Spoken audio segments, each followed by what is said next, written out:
Hello there, YouTube and the denizens of the webway. It's Cotton here with another video playing Total War Warhammer 2. Playing as the Wood Elves today. When the tree people attack.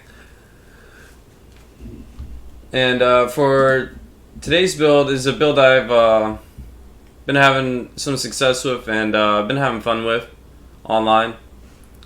So today I brought 3 dryads here.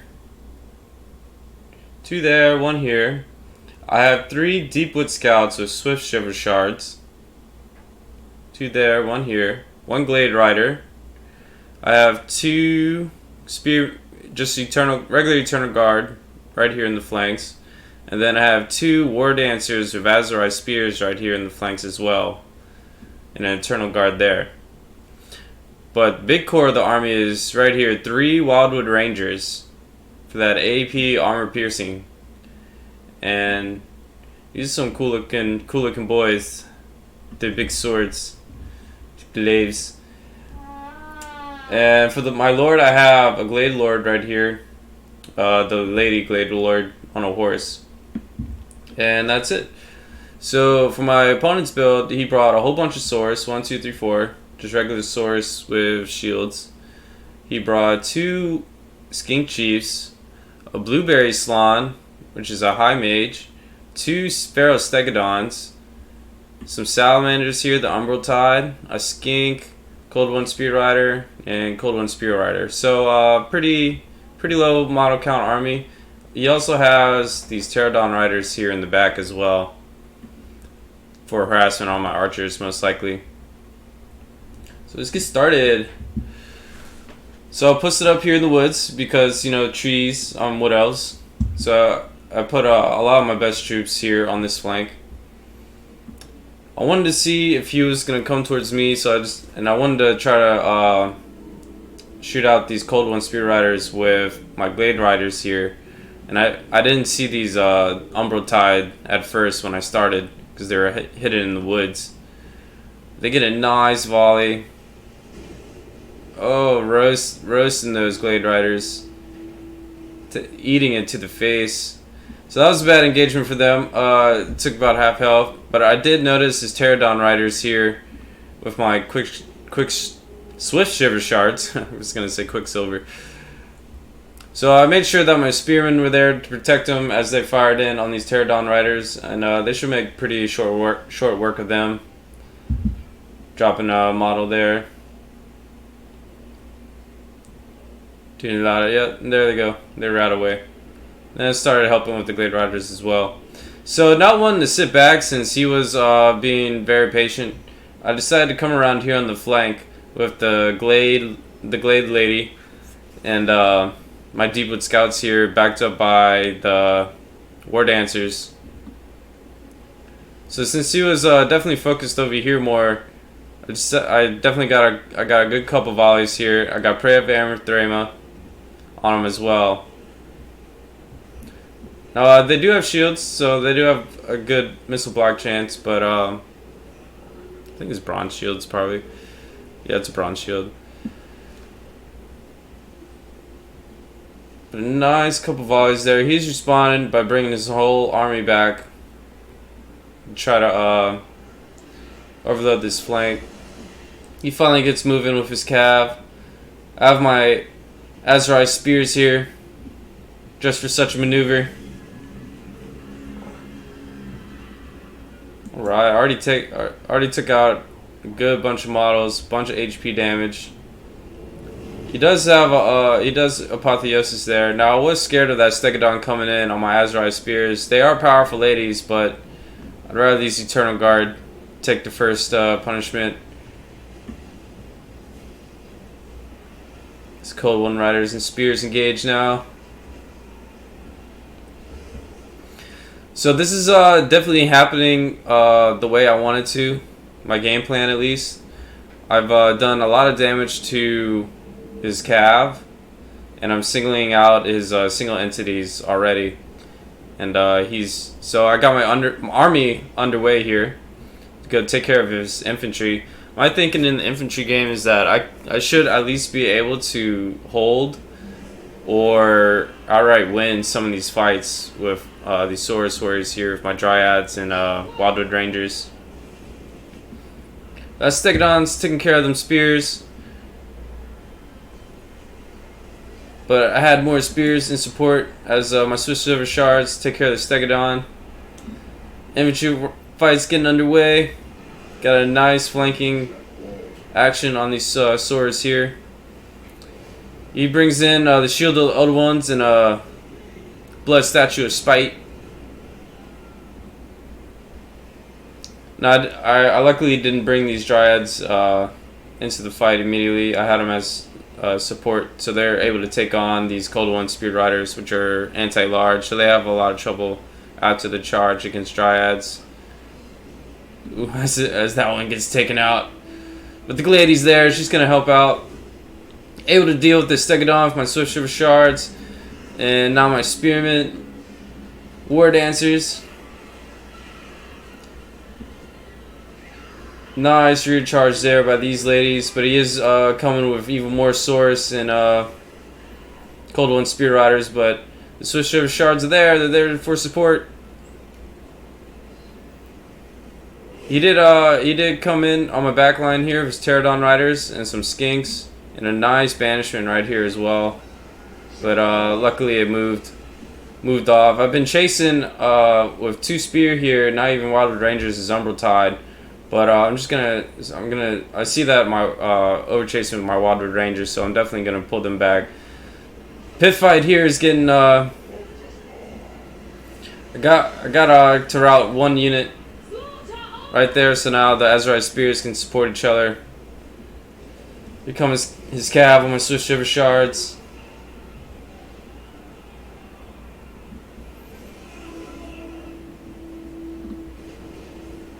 A nice arrow ability onto the Stegodon there. So my Spears taking out the second group and get a nice rear charge as well with some Dryads. I'm taking some cinematics, and I got a nice full surround on these Saurus as well. So you can catch the cinematics on these boys chopping these dinosaurs.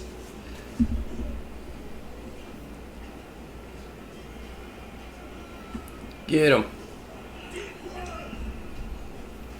So they're not gonna last long.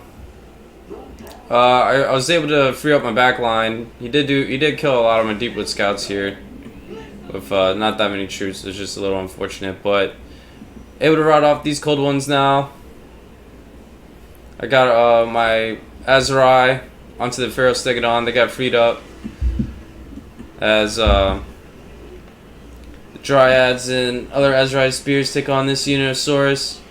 They should eventually win this out as well. And they have weapon strength of 32. It's pretty high.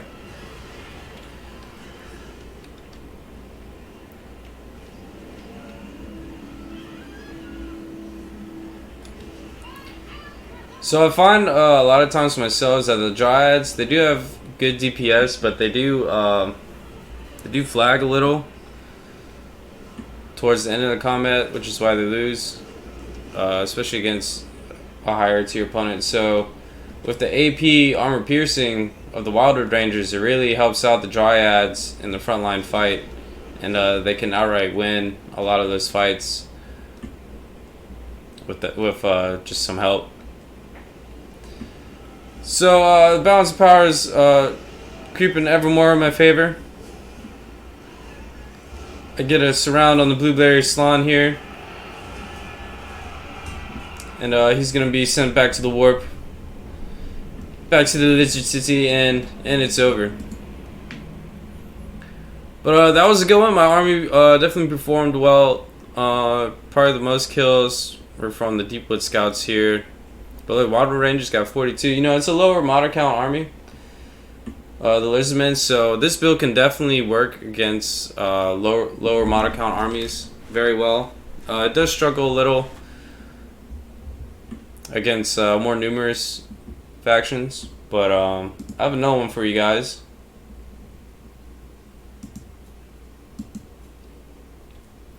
So somewhat of a similar build.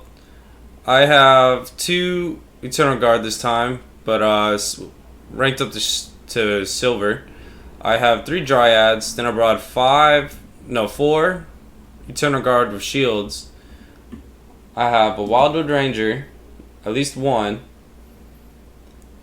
3 Dryads, like I said. Then I have 2 Deepwood Scouts with Swift Shiver Shards, and 2 War Dancers with the Spears. I have my Spears and Water Rangers in my second line here, as my Dryads in my first. Also brought a Beastcaster and the Glady on a Pigeon. So going up against the Empire, he's a pretty interesting build. He definitely figured that I was coming towards him, but he has 1, 2, 3, 4 swordsmen, 2 spearmen in the back. He has these huntsmen here and the Death Jacks in this kind of oval engagement, which is good. And he has the White Wolves here. He also has Knights of the Blazing Sun. He has 2 of those and 1 Empire Knight and a mortar. A War Wagon mortar. You don't see those nowadays, with Firecaster and a Call Franz on Death Claw. So I wanted to bring a lot of infantry, but I didn't want to bring a lot of Dryads. And Eternal Guard with shields actually can beat Empire state troops straight up as well. So my thinking was the Dryads take in the punishment from the first rank from all his bows, and if they get to the front line, they'll do somewhat well in the front line. I just wanted to bring a lot of infantry for the Empire to deal with, and I wanted to bring a lot of spears because I figured he'd be bringing a good amount of cav as well. So the front line gets underway. Ooh, a nice mortar hit right into my Wildwood Rangers. But my Dryads took, at least 1 unit took a lot of damage, so now that one's routing on my flank there. But here comes the Wildwood Rangers. Oh, cutting up them state troops. So my opponent definitely should have started shooting down my Wildwood Rangers here, and he does start with the Huntsman, but he couldn't with his Death Jacks because I had a lot of Spearmen, so I brought him through the flank to chase him. I bait him out to bring out Carl because I was shooting at his Firecaster here. Then I pray for Aramithrema, and I used my archers to shoot down Carl. So to get a nice charge on my Water Rangers, but I did bring in Eternal Guards of Shields. So the charge did affect the Rangers, but it didn't affect the Spearmen as much. So I pulled back my Water Rangers into this unit of Eternal Guard here. Ooh, and the Knights of the Blazing Sun charge into the Ezra Spears, but that's okay. They're spears. They're gonna start dragging the Knights down. Golfron's taking a lot of damage from the bows, and a burning skull right through my formation. So see, now I'm starting to punch through some of his lines here. This Water Ranger is able to cut up the state troops. This Eternal Guard and Azrael Spears, man, it took a lot of damage from the Knights of the Blazing Sun there. But they were able to see them off. I'm still chasing off his Death Jacks here. And he has his White Wolves as well, but his Knights get taken out from the Spears of my Archers.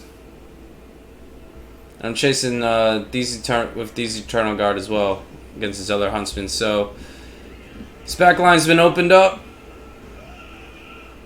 This one unit Wildwood Rangers have been MVPs. They've been all over the place. They hit the front line hard. They bounce back over here, open up that flank for me. Now they're in the White Wolves, cutting down these Huntsmen. Mortar's getting taken out now. I didn't want my archers to get shot at anymore. Carl's gone. But here comes the Knights of the Blazing Sun. Ooh, man, I forgot that I prayed Amathramum. Good couple 4 there. I got the missile ability as well. So able to at least keep these guys alive a little longer. Another burning head going through my troops, but it doesn't do the most damage. So I didn't. That's why I didn't bring a lot of dryads too. So they would have been weak to that fire. Eternal Guard takes that charge quite well. He thinks he sees an opening into my archers, but he was mistaken. I summoned the Mana Core, stop his charge in his tracks, and now they're getting shot. Oh. Those knights do not have long. Carl did rally and come back, but the Glady's fast in her pigeon, and she doesn't have anything worried about Carl. She can almost take him down herself at this point. So now I'm bouncing around with my Mana Core, providing the fear and terror everywhere. Nice. Breaking off these state troops. Broken through those spearmen. So Mass Spearman with some dryads is pretty good against the Empire.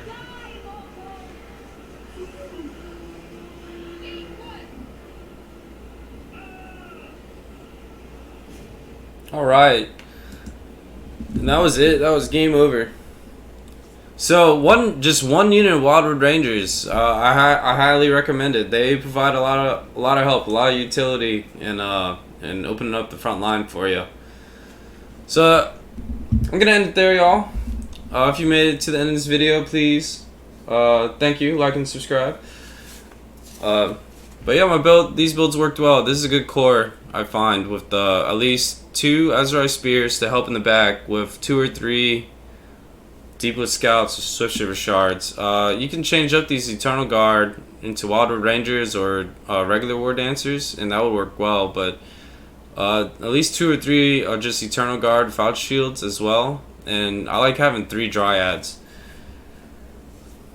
And it works well. This is a good solid build. So if y'all like these builds, please keep checking me out. But I'm gonna end it there, y'all.